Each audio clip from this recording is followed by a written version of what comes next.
సంసారం నిలబడాలంటే ఎప్పుడు సత్యభాషణం కంటే సరస భాషణం చాలా ముఖ్యం. వాళ్ళు ఏ మాట మాట్లాడితే ఆనందిస్తారు, అది చెప్పేస్తే.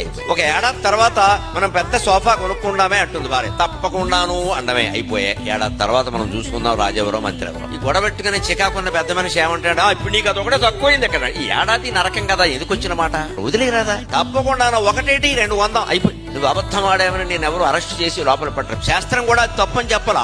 సంసారంలో ఎప్పుడు సరస భాషణం. వాళ్ళు సంతోషించేది, ఏదో అడిగారు, సరదా పుట్టింది అని తర్వాత చూసుకుందాం. కొనగలమేమో, నిజంగానే అంత ఐశ్వర్యం మనకు వస్తుందేమో. ఎప్పటికే వాళ్ళు అప్పుల్లో ఉన్నాం, నీకు అన్ని పనికి పనుల కొరకులు మీ నాన్న ఇచ్చాడు. వాళ్ళ నాన్న కూడా ఎందుకంటే మధ్యలో ఈ సత్యం చెప్పడం అలవాటు అయితే మంచిదే మిత్రమా. ఇంత కొండ బద్దలు కొడితే సంసారం బద్దలైపోతుంది. ఎందుకు అంత బద్దలు కొట్టడం? మామూలుగా చెప్పరాదా? సంతోషిస్తారు. తర్వాత బహుశా ఒక 6 నెలలు అయ్యేసరికి ఏం కొంటాం సోఫా అని వాళ్లే అంటారు. నమశివాయ అయిపోయాయి. ఇదే సత్యము వృతము. సత్యమే, నువ్వు చెప్పేది సత్యమే. దాన్ని కాస్త ఎదుటివాడు మరీ గాయపడకుండా సంతోషించేలా చెప్పు.